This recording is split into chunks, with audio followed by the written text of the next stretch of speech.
Hello, guys, and welcome to Exit or Die, the podcast for founders who go all in or don't go at all. My name is Peter. I'm the founder and CEO of Founders Today, the company behind the podcast. And today we are talking to a biotech rebel building wearables that do more than count steps. Meet Suoyi Feng, co-founder of Vitaly Medical, a UC Berkeley startup on a mission to make muscle health as easy to track as heart rate. They began with a mission to make stroke detection wearable and accessible, but along the way they evolved to something even bigger. They have made your muscle health, what drives how you move, recover, and age, visible and actionable for the first time with a Vitband. Today's story is about the courage to pivot and finding the real value customers cannot ignore. Suoyi, welcome to Exit or Die. So please give us your personal elevator pitch. Where are you from and who you are?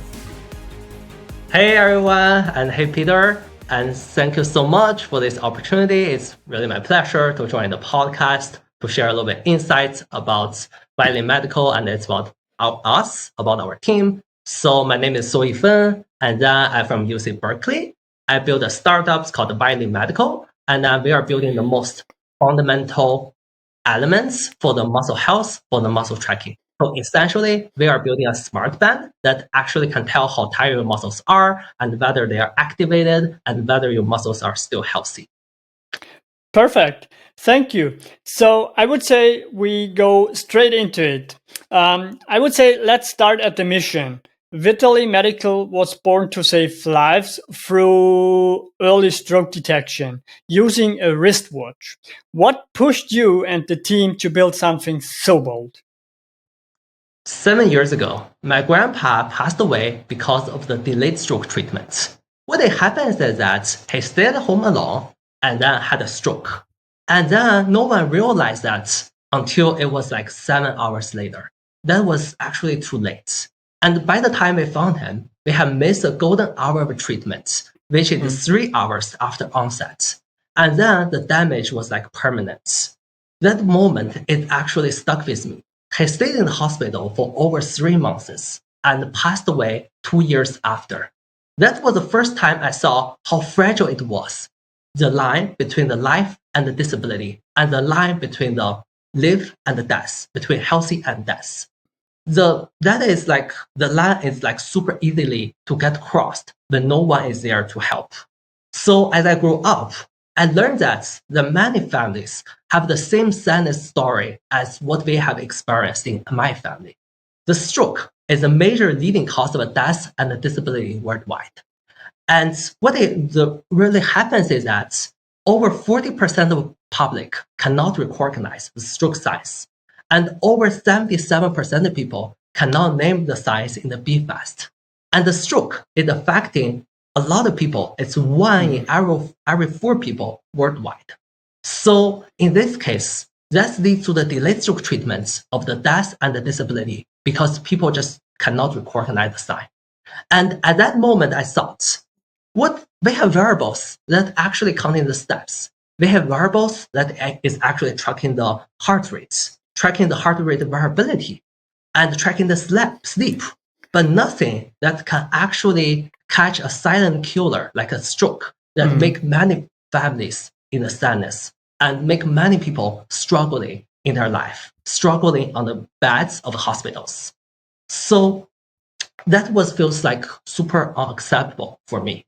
So at that point, where we start to begin asking, what if there's a watch that could actually save your brain? What if there's a watch that it could actually detect a stroke when it happens and send you to the hospital and get the best help you needed and avoid the sadness that is actually giving a lot of families? That's the point what pushed us to build Vitaly Medical. Not just another wearable, but a device that actually protects people from invisible, life-altering events like stroke.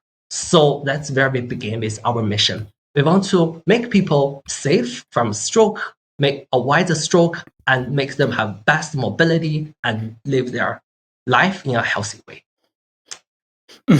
So, yeah, very interesting. And also, we can track a lot of things today, right? So, Yep. the evolution you recently announced, shifting from stroke only to full on muscle insights, what sparked that pivot? That's a really nice question. At first, we were later focused on the stroke detection. So we built a device and conducted a pilot clinical study to validate accuracy. And fortunately, our solution reached 94% accuracy to detect the stroke. And the results turns out to be great.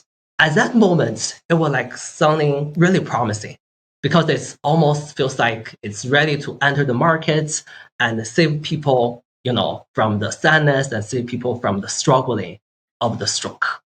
That was like feels super urgent, personal, and impactful. It was like super exciting because we are start to helping people at that moment.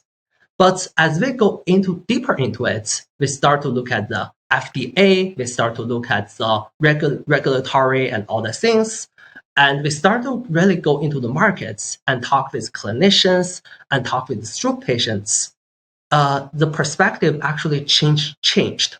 And we run into two hard truths. The first is from business perspective. The stroke is episodic. People don't have strokes like every day. People don't wear them just for that. They only happens like 2 or 3 times of life. Although it's like super dangerous, it's lethal, but people don't like to wear wearables for years and decades just for a single event like that. It feels like, that's not a common sense. Yeah. And second, from a product standpoint, we are building something that didn't actually help people until they are already in danger. So when they got a stroke and then we detected and sent them to the hospital, that is actually helpful, but it doesn't actually solve the root cause. The root cause is a health actually before that. Is a health actually, we call it preventative health actually before the stroke happened. So that's the point when we start asking, what are we really trying to protect for the people? And what are we actually trying to help them with? The questions that actually changed everything. So we start to zoom out and realized the bigger enemy isn't just a stroke or a specific disease. What happens is a slow, invisible decline that comes with aging. The falls, the fatigue, the weakness, and the missed signal before the real damage happens. And then the chronic decline of the health that is happening with age. So what's the center of that? So for our belief, it's muscle health. The muscle is the most underrated biomarker of aging. You lose 3 to 8% of muscle mass every decade after age 30. It's not age 50, it's after age 30. And the most people do not even realize it until their muscles are too weak, until they fall, slow down, and stay in the wheelchair and stop recovering. That impacts the mobility, life quality, and increase the injury risk, and leads to the shorter lifespan and reduce the independence that people can experience. And yet, no one is actually tracking it. No one is looking at people's muscle health. At that point, we realized that's a much more bigger picture.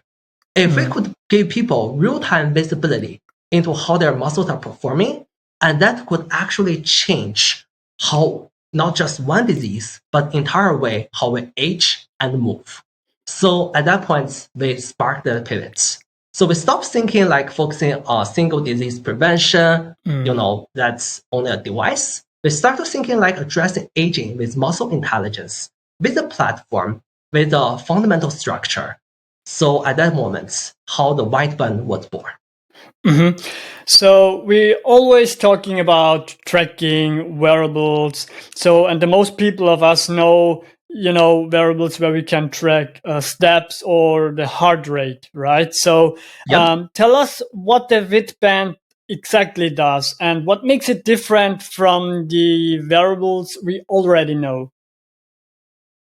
That's a nice question. Vitband is the first wearable that tracks the muscles and optimizes how you move. And the current gap is that the muscles is the engine of every movement actually we make. We go out to run marathons, we need muscles, right? We go out to the gym to lifting weights, we need muscles. Even carrying groceries, right? We need muscles. But right now, nobody is actually knows what happens inside them.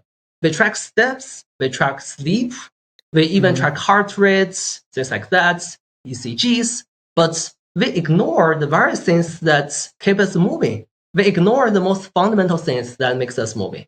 So that's a huge gap we can see. In fact, many people spend a lot of money on the supplements, and our society spends billions of dollars each year on the supplements and on the training plans to make our muscles stronger and increase endurance, increase their strengths, like protein powders, like creatines, collagens, omega-3, and a lot of recovery tools, you can actually name it. But we have zero feedback on whether our muscles are actually getting better and whether performing well, or whether they are fatiguing too fast, or they're just increasing the shape, increasing the look, but doesn't increasing the strength. We can also see that. So a lot of these things happen. And what it ends up is that for the young athletes, that means that they are guessing for every training session. So they actually don't know, should I push more for today? Did I push hard enough for myself to actually get better? Or am I overtrained and get myself too tired for the competition next week? And then for the older adults, it means that worrying about overuse, fatigue, and injuries that can actually take months to recover from. Or a lot of people, they just don't go to workouts, and then they start to worry about, are their muscles are still healthy? And are they still performing well, and kind of muscles activating normally, right? So, and then that's a huge issue. And then over the term in the aging process, this quietly robs our mobility and slow down our metabolism, and in fact, increasing the fall risk and accelerate aging. The truth is that muscle is one of the most powerful aspects of our mobility, vitality, and aging process. As we mentioned, people lose muscles over time as they aging. But no one is actually tracking it in real time. That's where Vitband filling the gap and coming in. So what we did is that we used our patent pending surface electromyography technology. So it's ultra thin skin adhesive electrode that directly reads how your muscles are doing. It reads your muscles' electrical signal. And every time your muscles contract, it's producing a unique electrical signal. And then the Vitband capture that signal, and then we produce a 10 muscle-specific metrics, including like fatigue, which is like how tired your muscles are, the activation, which is whether they're still active, and the force and strength, which is like force level in Newton, and then the compensation pattern, whether you're using your muscles right, and the efficiency, whether workouts efficiently or you're just doing, you're working out, but it's not effective. And the progression over a session, like, how it does over time. Does it get stronger? Does the endurance increase or decrease? Things like that. And all of these things can be done without any bulky, expensive lab equipment. Also, the raw data isn't just a point. We use AI to turn this signal into clear, actionable guidance, telling things like whether I should work out for today, and then am I warmed up? Am I warmed up enough? Or I need more warm up before I go to push myself? And what's the optimal training load for today? Should I work out more or less? Am I really actually using the muscles right? Am I compensating my quadricep with hamstrings, things like that? And ultimately, how to build your muscles stronger, about muscle performance. So what's the type of supplements you should take? And what type of recovery you should do? And how should your make all these things better in an anti-aging way. This is kind of precisions that used to be locked inside our elite sports science labs for the Olympians. Like they actually use this technology. Now it's something like accessible that everybody can use it to build their muscles and then make things better. And the result is powerful and simple. Like for people who go to workout, for the athletes, they will find the exciting performance sweet spots. And then for the normal people, they can stay stronger, longer, has much more better mobility, and yeah, and get away from the wheelchairs. People don't need wheelchairs, and hopefully the wheelchair will get the companies who produce wheelchairs will be pivoted over time, and then that's what we really hope to happen. Vitband doesn't just tell you what you did; it tells you what you should do next to empower your muscles, to optimize your training, and to keep your vitality and anti-aging process for decades.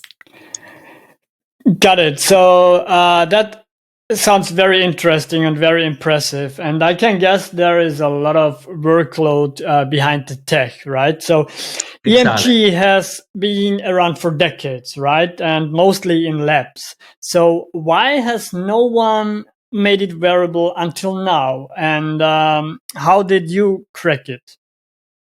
Exactly. EMG has been there for over 4 decades, for 40 years. But for most of the history, it has been trapped in the lab and not even hospital. I think for the past decades, they start to use it in the hospital, in the physical therapy centers. But if you're working like it's a bulky machine and the wire is tapped into your body, there's a lot of electrode and it's sticky gels that put on your muscles. There's a lot of them. And it's like we need a specialist running the whole setup. And for that device, it costs tens of thousands of dollars. And then for every time you take it, it also costs $1 that your insurance has to pay. And it's like forever to prepare, it's cost a lot of money. And when you start to wear it, the data would also very likely to fall apart. There's a lot of electrode happens in on that. And that's why like no one is making the wearables until today. The barrier isn't just small twist, it was massive. Like the traditional EMG, like they need to use wet gels that doesn't really work when you go out for the real world moments. And second, it's about signal quality. So when you're outside the control lab, when you're outside the controlled environment, like you got motion artifacts, and then when you got spat, it's also affecting the signal quality and also the electrical noise from the environment. In addition, there's a usability issue. Even if you got a clear signal, like the raw EMG is like super hard to read. Like you need to train professionals, the physician assistant actually reading it. It's really hard for normal people to understand. And that is what it really happened. What they did is that they tried to reinvent the whole process. And specifically thanks to the advancement of the soft PCBs these days, that's actually enable us to redesign this device. We design it into the ultra thin medical grade dry electrode that is actually stay comfortable for hours without the gels or wires. It's flexible, and then like you can integrate it into your smart band. And then we also build the custom electronics and advanced signal processing filter to filter out the layer, to filter out the noise layer that makes us read the muscle accurately in the chaotic of the real moments or when the signal is not very stable. And we condense that to make something that we can wear like a lightweight band that it actually can be on your arm and can also be on your side or whatever specific muscles you want to test and try to see how it works. And the cost is only at a consumer wearable, not a hospital device. It's just several dollars in terms of price. And the hardware alone doesn't just change that. As we talked before, the signal is extremely hard to read. You can have a perfect muscle data, but without interpretation and actionable insights. And you can literally do nothing. Like the athletes don't understand that. A 70-year-old do not understand that. And even like regular people don't understand that. You need lab people to understand. That doesn't work, right? Yeah, exactly. Yeah, so that's where our AI comes in. We turn in raw electrical signal into simple actionable insights, into simple metrics like fatigue and like activation, like the force that everybody can understand. And we use LLM to actually tell them like whether they should work out more to build their muscles stronger, or they should recover, and like what type of way they should recover. How should they relax their muscles in a certain way? So we didn't make the EMG wearable. Actually, we made it wearable, and in addition, we try to make it like to be interpretable. We want to say interpretable because in the past, people got the data, but it's hard to interpret, hard to read. What we did is that we turned the user experience much more friendly. And then people can actually understand their muscles, can actually see how they're doing in real time, and find their performance sweet spots, prevent injuries before that actually happen. In addition, for the elder people, we give them suggestions that actually slowing down their muscle loss that actually coming with the aging. So that's a real breakthrough. Not just a tech, but it's like the user friendliness and down to the earth to actually solving the problem for the users and give them value through the process so that everybody can stay stronger, mobile, and independent when everyone is start to aging. Yeah, I totally agree, and I think so. Most of us do not have a medical degree or something like that, and it's very hard to interpret or analyze medical data, right? And so we all have wearables like an Apple Watch or something like that. So to analyze steps, that's very easy, right? Exactly. Now you have identified a broad performance and recovery use cases. So what changed in your go-to market and product roadmap? Originally, Vitband was later focused on the stroke monitoring. So it's vital, it's super important because that's lethal and actually causes death and disability. But it's kind of a narrow market, as I explained before. It's episodic. It happens only several times in life. So the go-to-market strategy was like focused on the clinical. We work with clinicians and we work with hospitals, with insurance company, and get regulatory clearance and go into the hospital and rehabilitation centers. That means that it's super long sales cycle and it's smaller impact and it's also slow impact. The shift is actually when we come to realize the same core tech, which is real-time lab-grade muscle monitoring, could actually solve a bigger, more universal and vital problem, which is nobody knows what is happening inside their muscles during training and during recovery or daily life. And people don't understand their muscles when they start the aging process. That insight actually flipped our go-to-market strategies from clinical-driven to a direct-to-consumer and like everyday use for professional sports and to the who want to make their muscle healthier as they are aging. So this adoption is actually much more faster, and the needs is more urgent, and the word mouth is more powerful. Like people can purchase online, that is more accessible to everybody. And on the product side, that means the two big roadmap changes. First of all, we redesigned the hardware for the wearables, not medical device. We designed it into a consumer product, a consumer wearable, without sacrificing the accuracy. And second, we have built our AI layer to translate raw EMG into intuitive, in-the-moment guidance that everyone can use and act on. So in the past, we are building a medical device and need to be like super specific, only a single use case.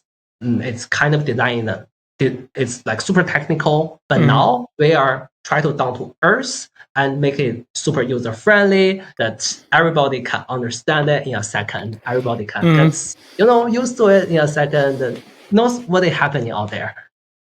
Whether like you're a professional athlete chasing the performance or you're a 70 years old try to make your muscle healthier and try to keep your mobility for much more time, right? Yeah. So what have actually changed? We are changed from a single medical device with the slow path to scale and a single use case and the low frequency to use to a performance, recovery, and a longevity platform that people can constantly use and immediately benefits from that while keeping the same mission. So our mission is empowering people with the ability to move and thrive. So still the same vision, but a much more broader impact.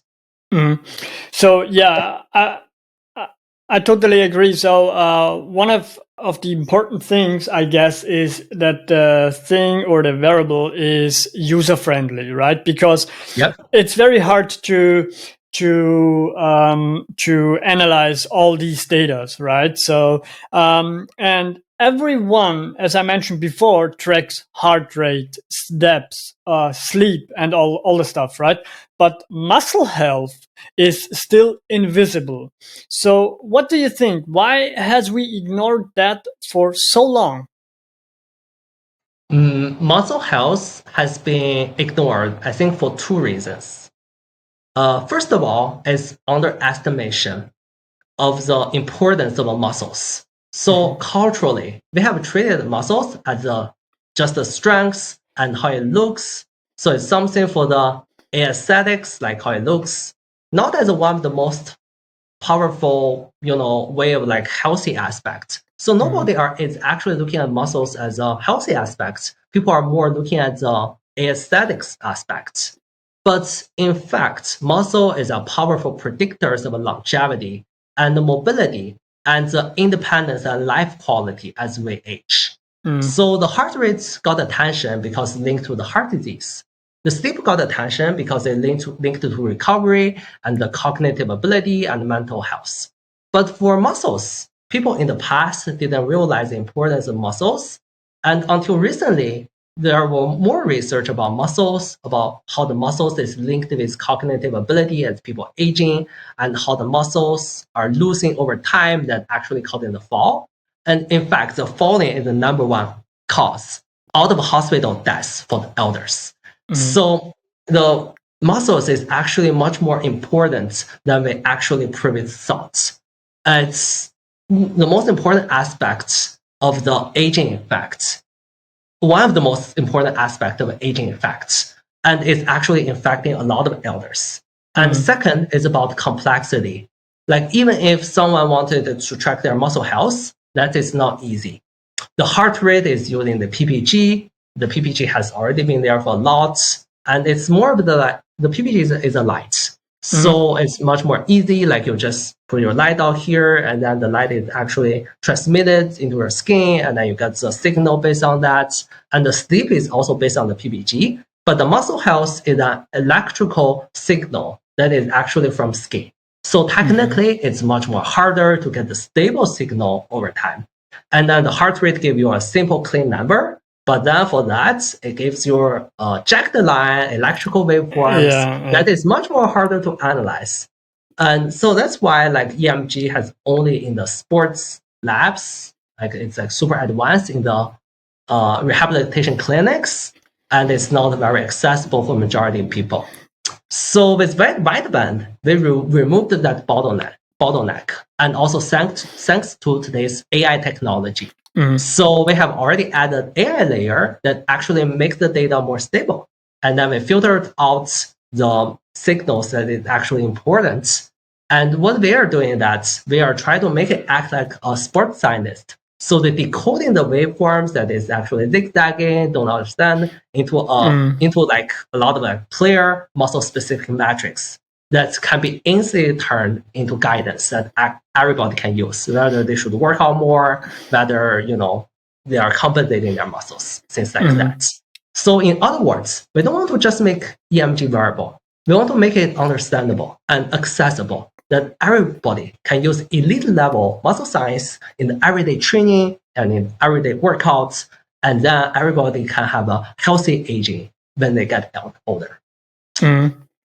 So I definitely think when I would analyze my muscle data, right, and I will have a look on the analytics, I would definitely surprised. So when people finally see their own muscle data, what reactions have surprised you most?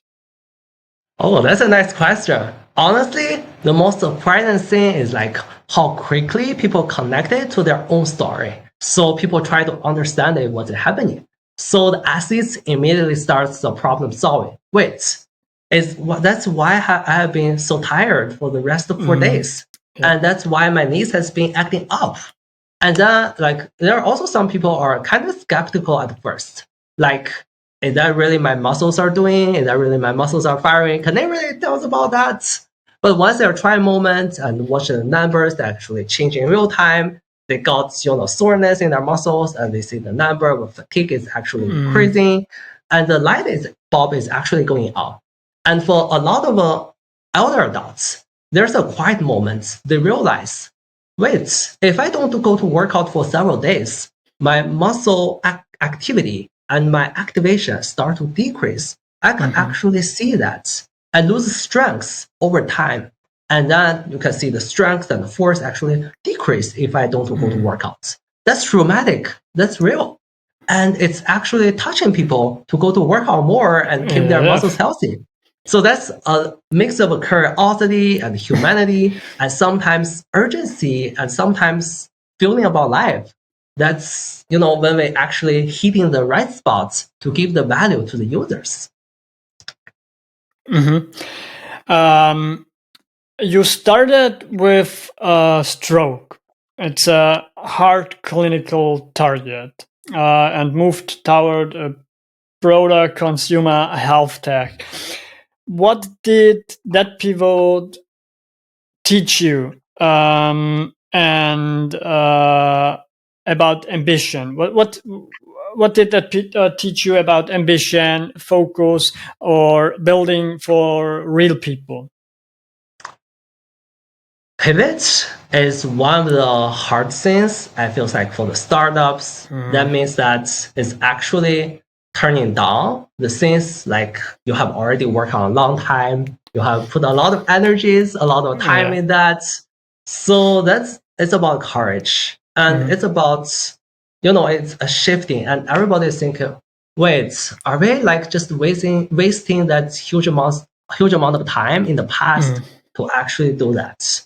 Right? So that's a hard process. So the first lesson I learned was it's about itself. We need to have the courage to pivot without losing our purpose. So sometimes like we are chasing some of the problems and then we try some of the solutions. We try to find the best solution. But then sometimes we found that it doesn't work. So we have to make it, we still have the same dream. We still have the same mission. But then we want to solve the problem in a different way. For example, when we started with like stroke detection.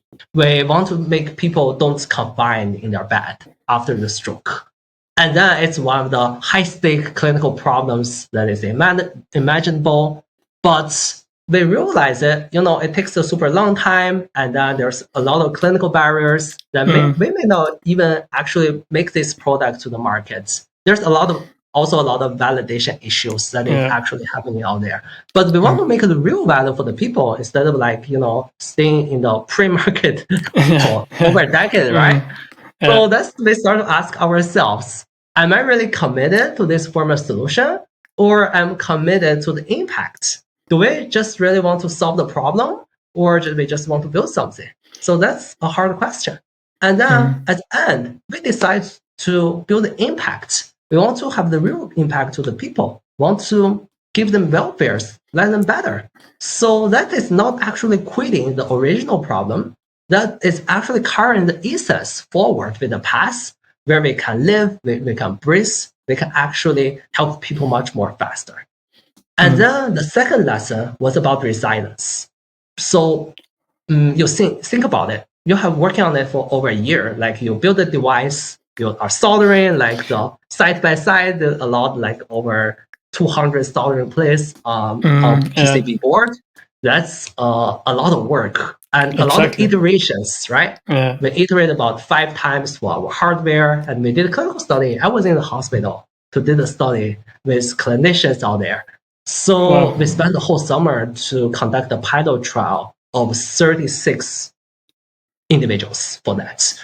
And that's a long process. We are talking with them, and we got informed consent. And some people feels like you guys are just doing study on me. And there's a lot of work to actually doing. Not about technology, not only about technology, but it's also about people. It's about operation and logistics, things like that. So it's a process. So we have to give up all of that. And then sometimes like we feel like, okay, are we starting over? Does it mean that what we did is meaningless? And later I learned that it's not. So there's a hard lesson I learned. Build the rhythm, not the success. Whether it's like hardware or the supply chain or sensor. So it's build the process, just trying to do the things. The manufacturing may take months, the testing may take months. There may be a lot of negotiations with, hospitals to try to, set up the clinical study and, try to find those who want to participate in the study, things like that, and also fundraising for these things. So it's a process, treat it like a process. And during the process, what I learned is that is always have the willpower instead of like the karma. The willpower is something you hope is success, but you don't expect the results. So just doing the thing, doing the rhythm, just do it. And then like whether it turns out to be good or not, just accept it. So that's one of the mental lesson actually I learned in the process. So I turn it into a really single lesson. It's called build the rhythm, not the success. And then the third lesson I learned, maybe it's like least glamorous, but it's always doing the things that is actually down to the earth. I mean, down to the earth means that, for example, when we go out to do the testings, it's always go on site instead of like asking the other, people on the team to actually help it do it, right? So always go on site. So that's getting to the real users and get what they are actually thinking about. And also things like sitting on the factory to actually testing the adhesive and soldering our PCBs, do it ourselves, feel the process.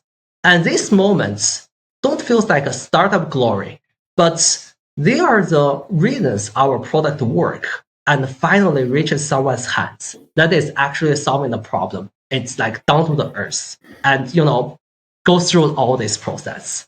And the pivot is actually give me a lot of like lessons.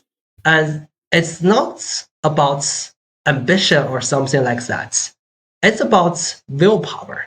It's about willpower to make people's life better. And it's about willpower to actually make things work or hope things work, but doesn't like think about it have to work. Just try the best and good luck until you have built something that actually lasts for decades and provides a lot of value people would love. Yeah, very, very interesting. So thank you for the insights. I mean, to do a pivot, it sounds the most time when you talk to startup founders or when you see an interview with someone who says, okay, we changed the business model, we changed the tech in the background. It sounds so easy, but I can definitely agree and thank you for the insights that it's not only something small, a small part what you changed, right? So it's a process, right, as you mentioned, and I can definitely agree that it's a lot of work. It's a lot of running to people, ask them questions, go to hospitals and all the stuff. And so the insights are very interesting. That behind all a small variable is not only AI, right? So today we always talk. There is AI. AI is doing that. AI is doing that. But in the background, for sure, you have to develop all the stuff. But to start at one point and see that in the middle, maybe, right? So the thing is not working, or maybe it needs a change. That's very interesting how you guys did that. And yeah, so that's I think for other founders very, very helpful. So now let's do a small or a short rapid fire. 5 questions and 5 lightning fast answers from your side. Stroke detection or muscle insights? Which one changed the game? I want to say muscle insights because it's much more universal. Stroke detection is episodic. It could save lives of someone, but it's only a single moment. The muscle insights is like universal preventative health that people can use for decades. It's infrastructure for everybody's health. Mm-hmm. So the next one, founders are still building wearables. What's the common mistakes? I want to say chasing shine metrics instead of like solving the massive problem or the real problem. The real breakthrough happens in making the insights so simple that a kid could actually understand. Mm-hmm. EMG in one sentence.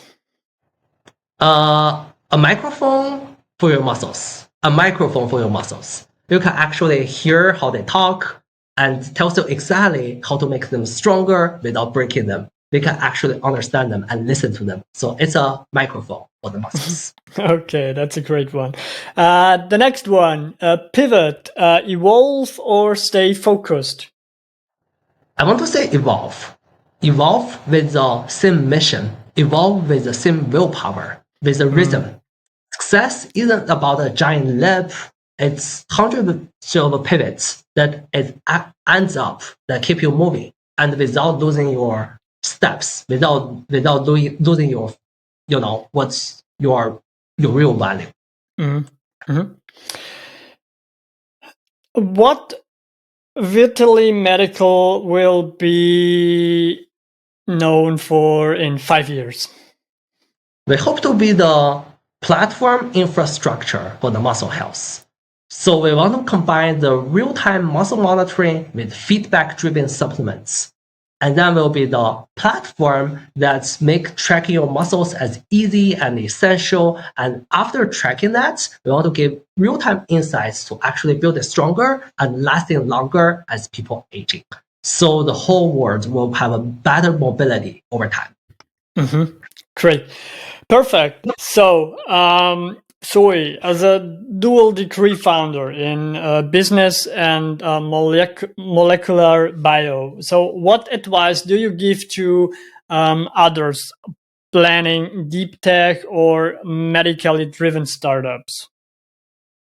I think the most important lesson I learned throughout the process of building a startup and throughout my experience of working in the venture capital previously, I want to say start building before the hype.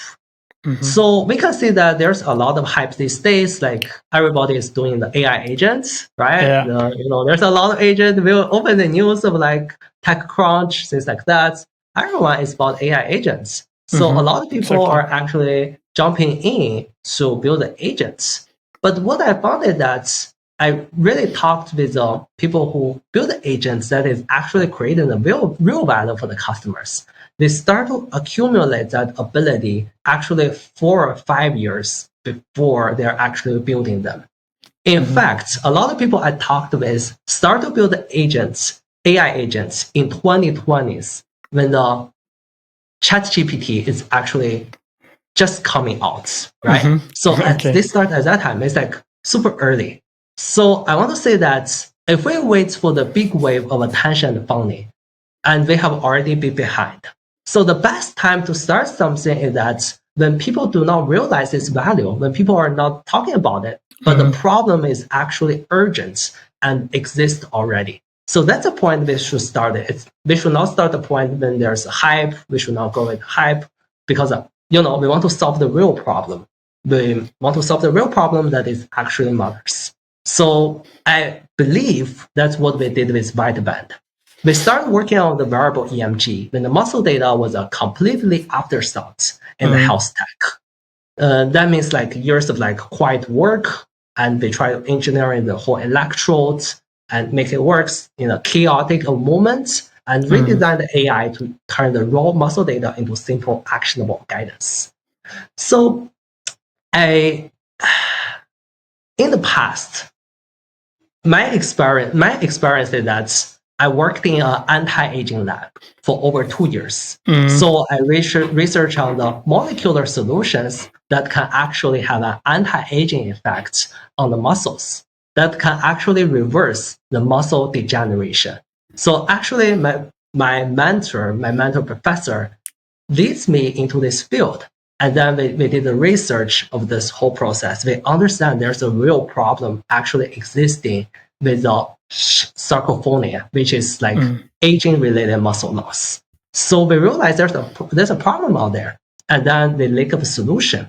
That's a point. It's like, it feels like we need a solution. It's not a hype that is actually these days like people telling us, the muscle health is like the hot aspect of the fundraising scene, right? So I personally don't want to go with that. We want to solve the real problem that we are actually seeing in the process. So the truth is that do not wait until a field is hot, but actually try to find the problem and try to find the best solutions and give the real values to the users, to the customers. So that early grants, to get early starts, is your moat. It's a barrier of entry for the others. And that's what lets you to be ready to lead the next wave when it actually comes. So that's what I learned throughout the process. And I mean, you have seen the gap between academic science and startup execution. So what's the one mindset shift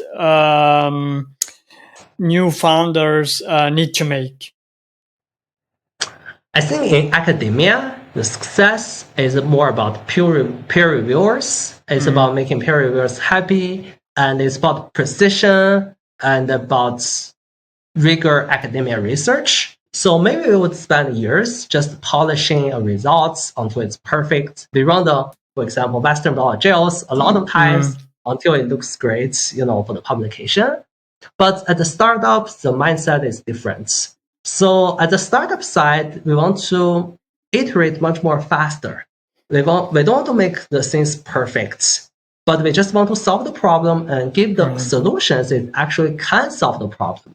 We want to make the users happier, not the reviewers happier. So actually, in fact, the biggest reviewer in the startup process is the users. The users is actually those who decide whether they really want to get the value from your product. So the biggest shift is in science, the truth is the end goal. But in the startup, the truth is like whatever user have a win today. Whether user got the value, that's the real truth for the startup. It's not the perfect truth in the science in the lab. It's lived truth that may actually evolving over time, but it depends on the user. So once we realize that, we just stop with obsessing with specific tech, a specific what our technology we develop or we use, but we start to look at the users. We talk with them. What do you really want? And what is actually I can help you?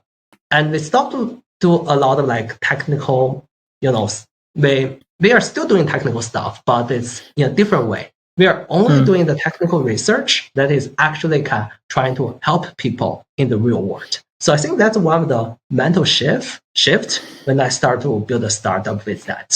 I totally agree, and I mean, all startup founders and all CEOs and academic people or other topics, they always say start with the issues from the user, right? You can build a perfect product. So don't start with the product because you don't know the issue, right? So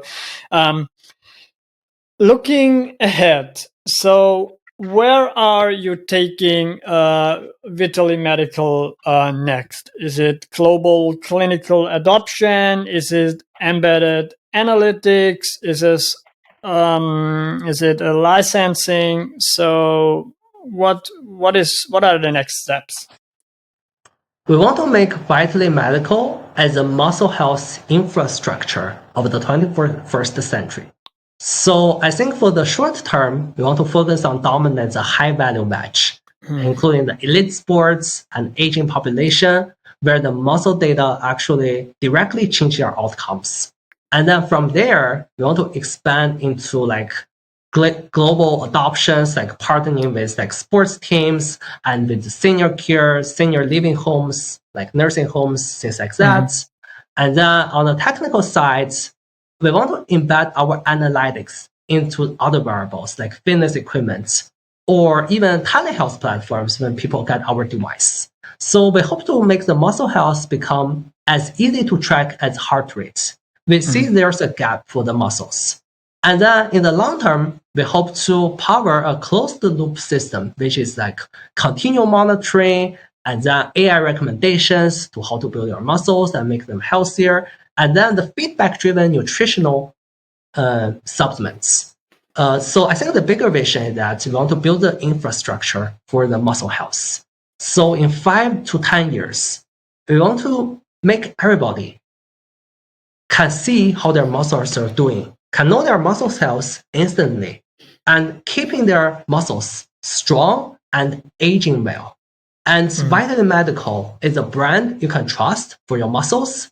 It will become the blood pressure cuffs for the muscles. So it will be the most fundamental infrastructure that everybody can understand about their muscles and can build muscles based on that. And for us, it will be the band for your muscle health in the future. It will be the fundamental infrastructure for the muscle health. That's a bigger vision we want to see. Perfect. So yeah, I mean, I definitely wish you guys all the best for that. A very impressive journey until today. Now we have one last question. So if you could tattoo one warning on every health tech founder's arm before they start talking to investors or scale, what would it say? I feel like one, the title that could be also the lesson I learned throughout the process is that no one actually buys a technology. People buy the value and buy the use case. So there was a lot of health tech founders, I want to say, including myself, love the science, love the hardware, love the solution, love the research. I have been there. But I was like telling investors like why our sensor is great, why it's accurate, how accurate it is, and our AI model, why the signal filtering is cool, why we use machine learning to filter out the signal, and what's the result, and also our patents, the something we develop, it's super innovative, it's like cool and fun. But truth is that none of that actually matters when it comes to the customers, when it comes to someone's life. I feel like that's one of the hardest lessons I learned throughout the process. So not only investors, but also the society don't care about whether your technology has a really specific like 0.1 microwatt resolution, things like that, but they care about whether when they go for a marathon, whether they can finish a race without injuries, right? Whether they can have independence of the living for over a decade after age 70, and whether they can keep their muscles healthy, whether they can live a better life. That's what they care about. That's what, in fact, us also care about. So before we scale or pitch, the title is always on my brain that leads with the human way. Focus on the people-oriented side and not the technical spec. The tech is how, it's essential, but the transformation we actually want to deliver is why. And the why is what gets adopted and loved. And ultimately, it's a willpower that hopes to make people on this earth much more better and living in a better way. I think that's all the lesson I learned throughout the process. Yeah, a perfect lesson. And unfortunately, we still come to an end, right? So thank you so much for all the great insights. Thank you for introducing Vitaly Medical and also your wearable. We definitely will hear a lot more than this podcast from you guys.